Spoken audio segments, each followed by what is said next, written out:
Bismillahirrahmanirrahim. Assalamualaikum warahmatullahi wabarakatuh. Innal hamdalillah nahmaduhu wa nasta'inuhu wa nastaghfiruh wa na'udzu billahi min shururi anfusina wa min sayyiati a'malina. May yahdihillahu fala mudhillalah wa may yudlil fala hadiyalah. Asyhadu an la ilaha illallah wa asyhadu anna Muhammadan abduhu wa rasuluhu nabiyya ba'dah. Allahumma shalli wa sallim ala sayyidina wa habibina syafi'ina maulana Muhammadin wa ala alihi wa sahbihi ajmain amma ba'd. Puji syukur kehadirat Allah Subhanahu wa taala yang telah memberikan kita nikmat iman dan iman sehingga kita bisa berkumpul, bisa bertemu, berjumpa pada kegiatan proses pembelajaran jarak jauh mata pelajaran fikih kelas 9 pada kesempatan pagi hari ini. Salat dan salam marilah kita sampaikan kepada kehadirat junjungan Nabi besar Muhammad sallallahu alaihi wasallam yang membawa kita zaman minadz-dzulumati ilan nur, dari zaman kegelapan menuju zaman yang terang benderang. Yang sama-sama dirahmati Allah, murid-muridku sekalian, pada kesempatan yang lalu kita telah membahas mengenai penyembelihan hewan, meliputi tata caranya, syaratnya, syarat penyembelihannya, dan sebagainya. Kesempatan kali ini kita akan membahas mengenai kurban dan akikah. Apa itu kurban, ya? Kurban dan apa itu akikah? Apa perbedaan di antara keduanya? Nanti akan kita bahas. Yang pertama, kurban. Kurban ini berasal dari bahasa Arab qaruba, yaqrobu, kurban, wa kurbanan, yang berarti mendekatkan diri atau mendekatkan diri. Apa makna sesungguhnya dari definisi secara harfiahnya, yaitu proses pendekatan diri kepada Allah Subhanahu wa taala. Nah, kata kurban sendiri ini sudah dijadikan istilah dalam syariat Islam, yaitu proses penyembelihan hewan ternak tertentu yang disyariatkan dan pada waktu tertentu, ya, yaitu pada tanggal 10 Zulhijjah. Kemudian apa tujuan kurban itu? Sesuai dengan maknanya, yaitu mendekatkan diri. Tujuan kurban itu ialah ibadah untuk mendekatkan diri kepada Allah Subhanahu wa taala. Di sini sudah Allah Subhanahu wa taala berfirman, ya, dalam surat Al-Kautsar ayat 1 dan sampai 3 dan surat Al-Hajj ayat 34 sebagai berikut. Bismillahirrahmanirrahim. Inna a'tainakal kautsar fasholli lirabbika wanhar inna syani'aka huwal abtar. Surat Al-Kautsar ayat 1 sampai 3 yang artinya, kami telah memberimu Muhammad nikmat yang banyak, maka laksanakanlah sholat kepada Tuhanmu dan berkurbanlah sebagai ibadah dan mendekatkan diri kepada Allah. Sungguh orang-orang yang membencimu dialah orang yang terputus dari rahmat Allah. Surat Al-Kautsar ayat 103. Kemudian ayat 1 sampai 3. Maaf. Kemudian surat Al-Hajj ayat 34. Bismillahirrahmanirrahim. Walikulli ummatin ja'alna ma'asakal liyadhkuru smallahi 'ala ma razaqahum min bahimatil an'am. Fa ilahukum ilahu wa'idun falahu aslimu wabashiril mukhbitin. Dan bagi setiap umat kami syariatkan penyembelihan kurban agar mereka menyebut nama Allah atas rezeki yang dikaruniakan Allah kepada mereka berupa hewan ternak, maka Tuhanmu ialah Tuhan yang Maha Esa. Karena itu berserah dirilah kamu kepadanya dan sampaikanlah wahai Muhammad kabar gembira kepada orang-orang yang tunduk dan patuh pada Allah Subhanahu wa taala. Surat Al-Hajj ayat 34. Kemudian yang kedua yang akan kita bahas, yang pertama yang kita bahas itu definisi kurban. Yang kedua yang kita bahas adalah hukum kurban itu sendiri. Hukum kurban itu seperti apa, ya? Hukum kurban itu adalah sunnah muakkad atau sunnah yang sangat dianjurkan. Oleh karena itu orang Islam yang telah mampu menyembelih kurban tetapi tidak mau melaksanakannya, ia tercela dalam pandangan agama. Kalau ada orang yang mampu mengeluarkan membeli hewan kurban, membeli sapi atau membeli kambing atau membeli domba, kemudian ia tidak mau membeli, tidak mau mengeluarkan uangnya untuk membeli hewan kurban atau untuk berkurban, maka ini dianggap perbuatan yang sangat tercela. Sebagaimana Rasulullah SAW bersabda dalam hadisnya, ya, an-nadhiyata laysat wajibatin walakinnaha sunnatum min sunani Rasulillah sallallahu alaihi wasallam. Ruwahu Tirmidzi. Yang artinya sesungguhnya membeli kurban itu tidak wajib, ya, tetapi sunnah dari Rasulullah Shallallahu Alaihi Wasallam. Ini adalah hadis riwayat Tirmidzi, hadis nomor 1427. Kemudian dalam hadis lain Rasulullah Shallallahu Alaihi Wasallam bersabda, "Kutiba alaiha nahru wa laisa biwajibin bikum." Kita ulang ya. "Kutiba alayya nahru wa laisa biwajibin bikum." Ruwahu Daraqutni. Diwajibkan kepadaku berkurban dan tidak wajib atas kamu. Ya, jadi ini dasar hukumnya sunnah muakkad. Kemudian sebagian ulama berpendapat bahwa kurban itu hukumnya wajib. Jadi ada juga sebagian ulama yang berpendapat bahwa hewan kurban itu wajib, ya. Mereka menggunakan dasar hukum sebagai berikut. Qala Rasulullah sallallahu alaihi wasallam, "Mau wajada sa'atan wa lam yudhi fala yaqrabanna musallana." Ya. Ya, wa Ibnu Majah. Rasulullah Shallallahu Alaihi Wasallam bersabda, barang siapa yang memiliki kemampuan tetapi tidak berkurban, maka janganlah ia menghampiri tempat sholat kami. Ya, hadis riwayat Ahmad dan hadis riwayat Abu Hurairah, hadis nomor 7924, sedangkan melalui Ibnu Majah hadis nomor 3114. Selanjutnya yang akan saya bahas yaitu sejarah singkat perintah berkurban. Sebagaimana sudah awam diketahui bahwa perintah berkurban ini adalah syariat dari Nabi Ibrahim alaihissalam. Ya, peristiwa ini bermula ketika Allah Subhanahu Wa Taala menyuruh Nabi Ibrahim alaihissalam lewat mimpi, ya, malam 8 bulan Dzulhijjah untuk menyembelih putranya Nabi Ismail yang sangat ia cintai. Ya, sebagai seorang yang taat pada perintah Allah Subhanahu Wa Taala, Nabi Ibrahim menyampaikan hal tersebut kepada putranya. Ya. Kemudian sungguh luar biasa jawaban Nabi Ismail alaihissalam. Putranya ini menjawab beliau untuk disembelih oleh Nabi Ibrahim alaihissalam. Pada hari ke-10 Dzulhijjah, tepatnya waktu duha, Nabi Ibrahim alaihissalam melaksanakan perintah Allah Subhanahu Wa Taala tersebut, yakni melaksanakan mimpinya menyembelih Nabi Ismail, putranya Nabi Ismail alaihissalam. Ya. Kemudian hari ke-10 tersebut dikenal dengan sebutan hari Nazar, ya, atau hari kurban atau hari Idul Kurban, yaitu hari nahar, maaf. Hari ke-10 tersebut dikenal dengan hari nahar atau hari kurban, yaitu hari menyembelih atau hari menyembelih. Ketika Nabi Ibrahim alaihissalam melaksanakan perintah Allah Subhanahu Wa Taala tersebut, Allah Subhanahu Wa Taala mengganti Nabi Ismail dengan seekor kambing gibas atau kambing sembelihan yang besar. Ya, berdasarkan peristiwa itu, Nabi Ibrahim alaihissalam menyembelih kurban setiap tanggal 10 Dzulhijjah. Syarat ini terus dilakukan hingga sekarang umatnya Nabi Muhammad Shallallahu Alaihi Wasallam. Yang selanjutnya, yang keempat, waktu penyembelihan kurban. Waktu pelaksanaan kurban itu sendiri yaitu tanggal 10 Dzulhijjah, hari raya Idul Adha, atau pada hari tasyrik, itu tanggal 11, 12, 13 Dzulhijjah. Penyembelihan yang dilakukan di luar batas waktu tersebut hanyalah penyembelihan biasa. Jadi jika sudah lewat waktunya dari hari-hari yang ditentukan, ini bukan lagi namanya kurban tapi penyembelihan biasa. Ya. Rasulullah Shallallahu Alaihi Wasallam bersabda, "Man dzabaha qabla sholati fa inna ma yadhbahu li nafsi. Wa man dzabaha ba'da sholati wal khutbataini faqad atamma nusukahu wa shaba sunnatal muslimin." Rawahul Bukhari. Yang artinya barang siapa menyembelih sebelum sholat Id, ya, maka sesungguhnya itu hanyalah penyembelihan untuk dirinya sendiri. Barang siapa menyembelih sesudah sholat dan sempurna ibadahnya, sah kurbannya, dan telah sesuai dengan sunnah muslimin. Hadis riwayat Bukhari dari Bara bin Azib, hadis nomor 5130. Jadi kalau belum masuk waktunya, sebelum atau sesudah lewat waktunya, itu penyembelihan biasa. Tapi kalau pada waktu-waktu yang ditentukan, yaitu pada tanggal 10 Dzulhijjah, 10 Dzulhijjahnya ini setelah sholat, ya, sholat Id, ya.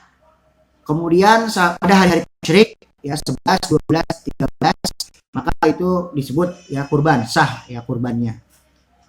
Selanjutnya, Yang dimaksud di sini sesudah sholat bukan berarti yang berkurban harus sholat, melainkan waktu sholat. Jadi kalau yang berkurban itu tidak melaksanakan sholat idnya karena sholat idnya sendiri itu sunnah ya, sunnah. Maka mengapa demikian? Sholat Idul Adha bukan syarat penyembelihan kurban. Jadi sholat Idul Adha itu sendiri bukan syarat penyembelihan hewan kurban. Jadi nggak mesti sholat dulu ya, karena bukan syaratnya. Yang kelima, syarat binatang untuk kurban. Jenis binatang yang sah untuk kurban adalah jenis binatang ternak yang dipelihara atau diternakan untuk dimakan dagingnya. Khusus untuk dimakan dagingnya ya. Binatang ternak tersebut meliputi 4 macam, yaitu kambing atau domba, sapi, kerbau, dan unta. Selanjutnya binatang ternak yang digunakan untuk itu harus memenuhi syarat, yaitu 2 syarat ya. Yang pertama cukup umur, dan yang kedua tidak cacat. Syarat yang pertama, ketentuan umur untuk binatang kurban. Binatang kurban yang dapat dikatakan cukup umur apabila telah mencapai umur yang ditentukan syarat ya. 1. Domba sekurang-kurangnya berumur 1 tahun atau telah berganti gigi ya, musinnah. Rasulullah SAW bersabda dalam sebuah hadis yang berbunyi sebagai berikut. An Jabirin qala Rasulullah sallallahu alaihi wasallam la tasbahu illa musinnatan illa ayyashura alaikum fatasbahu jazaa'atan min ad-dha'n. Rasulullah sallallahu alaihi wasallam bersabda, dari Jabir berkata, Rasulullah janganlah engkau menyembelih atau berkurban kecuali telah berganti gigi. Kecuali apabila engkau sulit mendapatkannya, maka sembelihlah yang telah berumur 1 tahun. Jadi yang sudah ganti gigi atau sudah lebih dari 1 tahun. Kalau dalam bahasa Betawi itu sudah kupak ya, giginya sudah tanggal, sudah berganti gigi ya. Yang kedua, kambing biasa sekurang-kurangnya berumur 2 tahun ya. Kalau pada kambing itu biasanya sudah berumur 2 tahun. Yang ketiga, sapi atau kerbau sekurang-kurangnya sudah berumur 2 tahun. Yang keempat, unta sekurang-kurangnya sudah berumur 5 tahun. Ya, sudah cukup umur. Jadi yang pertama cukup. Kalau tadi domba minimal sudah 1 tahun, atau yang paling penting sudah berganti giginya. Giginya sudah tanggal ya, sudah berganti gigi. Kalau kambing tadi sekurang-kurangnya 2 tahun. Kalau sapi ya atau kerbau juga 2 tahun juga. Kalau unta sekurang-kurangnya berumur 5 tahun. Yang kedua yaitu tidak cacat ya. Cacat binatang yang menyebabkan tidak sah dipergunakan untuk berkurban ada 4 macam. Yang pertama sakit mata ya atau buta. Yang kedua sakit-sakitan, tidak sehat. Mungkin kurus atau apa gitu ya. Yang ketiga pincang kakinya, terlalu kurus dan pas sehingga sumsum. Ya. Dalam sebuah hadis Rasulullah Shallallahu Alaihi Wasallam bersabda, qala Rasulullah Shallallahu Alaihi Wasallam, arba'un la tujzi'u fil adha'il aura'u al-bayyinu auruha wal maridatul bayyanu maraduha wal arja'ul bayyinu dhul'uha wal ujfa'u allati la tumki. Rawahu Ahmad.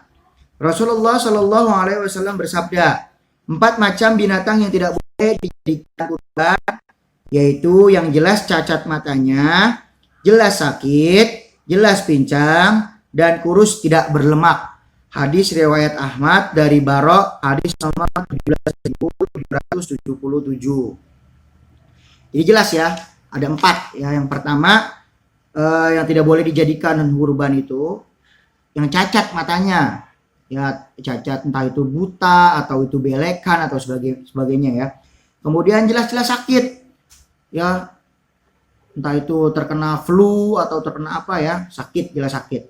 Yang ketiga pincang, kakinya ada 1 yang mungkin patah atau terluka ya, itu tidak boleh dijadikan sembelihan kurban ya. Yang keempat kurus, tidak berlemak, terlalu kurus sekali ya, mungkin tidak diberi makan atau seperti apa ya, itu tidak boleh dijadikan hewan kurban.